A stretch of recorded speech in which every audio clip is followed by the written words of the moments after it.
اب یہ جو فرمایا دو چیزوں کی ضمانت دو، ایک کی ضمانت لو. اب دو چیزیں کون سی ہیں؟ زبان اور شرمگاہ. میں زبان سے جو بات بول رہا ہوں نا، یہ آواز آج کی سائنس کہتی ہے کہ یہ محفوظ ہو رہے ہیں. اور قرآن کریم میں اللہ تعالیٰ فرماتے ہیں کہ جب انسان مر جائے گا نا، اللہ کی حضور جب پیشی ہوگی نا اس کی، تو اس پر 4 قسم کے گواہ پیش ہوں گے. اب جب 4 گواہ پیش ہوں گے نا، تو اس وقت ورطہ حیرت میں ڈوب جائے گا یہ آدمی، یہ کیا ہو گیا. اور یہ جھگڑا کرے گا اس وقت انسان کہ یا اللہ یہ میں تو نہیں ہوں. اللہ فرمائیں گے اس پر پہلا گواہ لاؤ. اس نے یہ جو بات بولی تھی نا، یہ بات جو کہی تھی اس نے، یہ مدینہ منورہ کے اس ہوٹل میں بیٹھ کر، اور اس مجلس میں اتنے لوگ موجود تھے، ان کی ساری فلم آ جائے گی سامنے. آج سائنس نے ثابت کیا اس کو کہ آج سے 80 سال پہلے جو فلم بنی تھی نا، ڈیجیٹل کیمرہ آیا تھا، وہ چیز ابھی آپ موبائل میں لگا کے دیکھ سکتے ہیں. اس سائنس جو ہے نا، سائنس یہ بھی مظاہر قدرت ہے.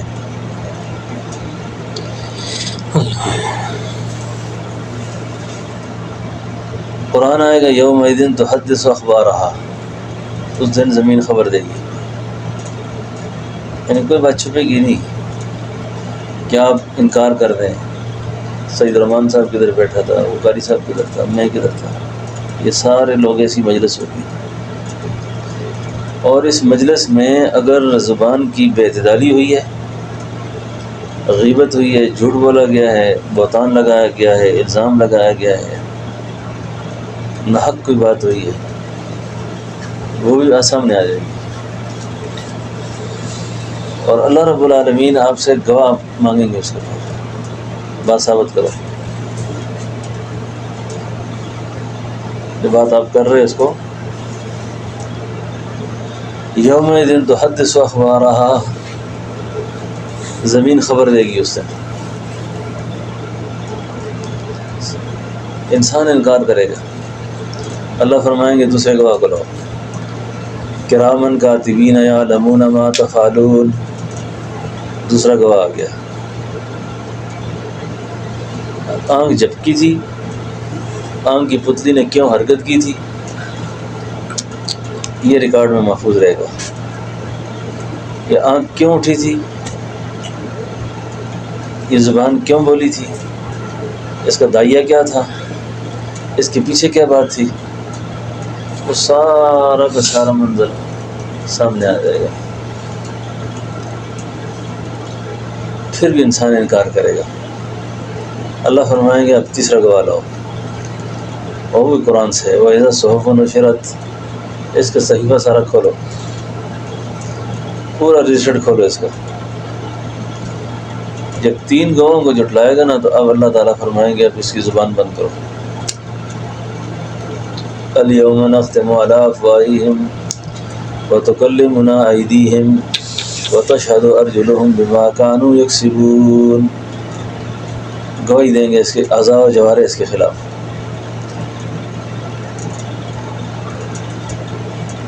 ورنہ روم اس کا معنی فارسی میں کرتے ہیں، لب بگو یدمن چنی وہ سیدھا. ہم لب بولیں گے کہ ہم نے حرام بوسے لیے تھے،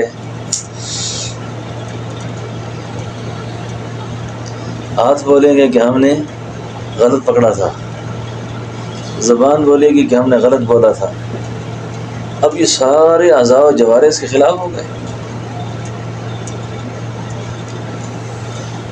تو اس لیے احتساب کا ڈر رہنا چاہیے.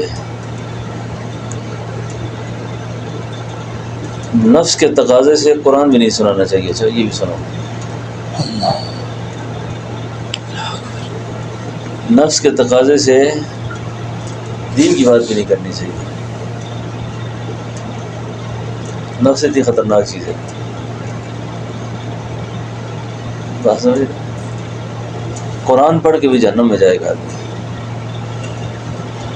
اور اس نیکی پر، اس سجدے پر افسوس کرے گا، یا اللہ میں اگر نہیں کرتا تو اچھا تھا، مجھے کیا پتا تھا کہ یہ نیکی کل میرے لیے جو نیکی میں سمجھ کے کرتا تھا یہ وبال بننا تھا اس کا. سمجھیے میری بات؟ تو دو چیزوں کی ضمانت دو، ایک کی ضمانت لو. اب دو چیزیں کون سی ہیں؟ زبان اور شرمگاہ. ایک دفعہ زبان غلطی سے جھوٹ بولتے ہیں نا، اس ایک جھوٹ پر بندے کو 100 جھوٹ بولنا پڑتا ہے. حدیث میں آتا ہے کہ پھر وہ آدمی جو ہے اس جھوٹ کی وجہ سے نا اللہ مخلوق میں اس میں جھوٹا مشہور کر دیتے ہیں. وہ سچ بات بھی کرے گا، لوگ کہیں گے جھوٹ بولتا ہی. اور سچائی جو ہے نا ایسی دولت ہے، جب بندہ سچ بولے گا تو اللہ مخلوق پر نا اس کی سچائی عام کر دیں گے. بات سمجھ گئے؟ مدینہ طیبہ میں آئے نا، سب سے بڑے صادق اور امین کے پاس آئے آپ. اللہ آپ سے بڑا نہ کوئی سچا ہے، نہ آپ سے بڑا کوئی امین ہے. اب یہاں کی جو خیرات ہے نا، جو یہاں سے لے کر جانی ہے، وہ اللہ سے یہ دعا کرنی ہے کہ یا اللہ اس صداقت کا ایسا بھی چاہیے، اس امانت کا ایسا بھی چاہیے. یہاں کی صداقت بھی چاہیے، یہاں کی امانت بھی چاہیے.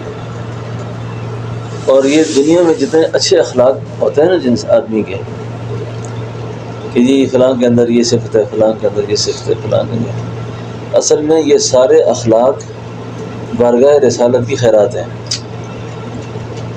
کہ وہ یہاں سے چلے ہیں سارے اخلاق. قرآن کہتا ہے وَإِنَّكَ لَعَلَىٰ خُلُقٍ عَظِيمٍ، وَإِنَّكَ لَعَلَىٰ، میرا محبوب پیغمبر ہم نے اخلاق آپ کے تابع کیے ہوئے ہیں، آپ اخلاق آپ کے پیچھے چلتے ہیں. یہ کئی دفعہ لوگ کہتے ہیں نا جی فلاں آدمی کے اخلاق بڑے اچھے ہیں. کیا مطلب اس اخلاق کا؟ ہے یہ بڑا ہنس کے بات کرتا ہے. اخلاق صرف اس معمولی بات کا نام نہیں ہے. اخلاق کا مطلب یہ ہے کہ اس آدمی میں جھوٹ نہیں ہے، بددیانتی نہیں ہے، خیانت نہیں ہے، اور یہ آدمی اخلاق رذیلہ اس میں نہیں ہے، اخلاق حمیدہ ہیں اس میں. سمجھیں؟ تو یہ ہمارے مراقبے، ہماری محنت اور ہمارا مدینہ شریف آنا، عمرے اور حج اور یہ ساری عبادات جتنی بھی ہیں نا، یہ اصل میں پٹائی سے بچنے کے لیے ہیں، کہ مار سے بچ جائیں آگے. اور مار سے جب بندہ اس وقت بچے گا جب پیغمبر صلی اللہ علیہ وسلم کے طریقے پہ آئے گا. خلاف پیغمبر اسے راہ گزیر کہ ہرگز نہ خواہد بمنزل رسید. سمجھ گیا؟ خلاف پیغمبر چل کر کوئی آدمی منزل تک نہیں پہنچا، بھٹکا ہے، خوار ہوا ہے. آخر تھک کر ان اخلاق کی طرف آ کر نجات پانی ہے. تو رسول اللہ صلی اللہ علیہ وسلم کا یہ جامع اور مانع قسم کا کلمہ اچھا، اس کو جوامع الکلم کہتے ہیں. جوامع الکلم و منابع الحکم، یہ جامع کلمہ ہے اور حکمت کا منبع ہے اس میں، کہ دو چیزیں حاصل ہو جائیں، زبان اور اللہ والے زبان میں بعض کو اتنا احتیاط کرتے تھے. مولانا حافظ صاحب فرمانے لگے ایک دفعہ کہ ایک لنڈی ایکسپریس ہوتی تھی، شیخ آباد ملتان میں چلتی تھی، لنڈی ٹرین کا نام تھا. تو کہتے میں نے یا کسی نے، حضرت نے کہا بار کو آواز آ رہی ہے، بیلوی نے پوچھا کوئی آواز آ رہی ہے. کہتے میں نے کہا، یا کسی ساتھی نے کہا حضرت کوئی لنڈی شنڈی وینڈی پئی ہو سی، کوئی لنڈی شنڈی وینڈی پئی ہو سی، کوئی لنڈی ایکسپریس جا رہی ہوگی. اب ناراض ہو گئے، فرمایا لنڈی تو ٹھیک ہے، یہ شنڈی کیوں کہا آپ نے؟ یہ زائد کلمہ کیوں بولا آپ نے؟ یہ زبان کی بحتیاتی ہے، یہ زبان کی بحتیاتی ہے۔ تو زبان سے کوئی ایسا کلمہ نہ نکلے جو کلمہ کل ہمیں ثابت کرنے میں مشکل پیش آئے۔ اللہ تعالیٰ ہماری حفاظت کرے، جو بات میں کر رہا ہوں اس کو ثابت بھی کرنا پڑے گا۔ اللہ کا جو میزان عدل ہے نا، اس میزان عدل پر یہ سب کچھ تولا جائے گا، گنا نہیں جائے گا، اور وہاں پر یہ سارا قصہ۔ اور اس لیے دنیا میں حقوق العباد کے معاملے میں جس کے ساتھ بندے کا جو معاملہ ہو نا، اس کو سیدھا کرنا چاہیے۔ اور مجھے اچھی خیال ہے کہ آپ دنیا میں نا اس وقت آپ کے ساتھ کوئی غلط بھی کرے نا، اور حقیقی معنوں میں غلط کرے، آپ اس کو غلط نہیں ثابت کر سکتے، آپ اس کو غلط نہیں ثابت کر سکتے۔ تو عقل کی جو زکوٰۃ لکھی ہے بزرگوں نے نا، وہ یہ ہے کہ ہار مان لے آدمی۔ کیا مانے؟ ہار مان لے۔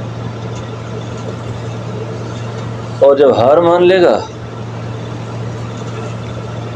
ہار ماننے سے یہ نہ سمجھے کہ میری تذلیل ہو گئی ہے، بل رفع اللہ، اللہ اٹھا دیں گے اس کو، اللہ اس کو کھڑا کر دیں گے۔ تو حقوق العباد کے مسئلے میں نا اپنی نصیحت وصیت میں یہ بات شامل کر لے۔ میں تو بہت عرصے سے ایک بات کرتا رہتا ہوں، وہ اس وجہ سے کرتا ہوں کہ اپنا مسئلہ درپیش ہے کہ اللہ رب العالمین کی ایک صفت کریمی ہے نا، کہ اللہ اپنی کرم کی صفت ڈال کر اپنے بندے کو معاف کریں گے۔ تو اللہ کی جو مخلوق ہے نا، اس کے بارے میں یہ ذہن بنا لے کہ یا اللہ، اس آدمی نے اگر میری غیبت کی ہے، بہتان لگایا ہے، الزام لگایا ہے، مجھے اس نے پریشان کیا ہے، تو میں اس سے بدلہ نہیں لینا چاہتا، اور آپ سے بھی درخواست کرتا ہوں کہ آپ میری وجہ سے اس کو سزا نہ دیں، میری وجہ سے اس کو سزا نہ دیں، کیونکہ میرا جب رجسٹر کھلے گا نا، یہ تو مجھے نہیں پتہ نا کہ میں کتنا تنہما داغ داغ شد، تنہما کتنا داغ داغ، سارا تن داغوں سے بھرا ہوا ہے۔ اللہ رب العالمین میری اس عادت کو دیکھیں گے نا، اس نے ایسا کیا ہے، اللہ فرمائیں گے جا تو اتنا سخی ہے، مجھ سے زیادہ سخی بنتا تو میں نے تجھے معاف کر دیا، جا۔ سمجھ گیا؟ تو شاہ صاحب، ہمیں زبان کا احتیاط بہت کرنا چاہیے، زبان کا۔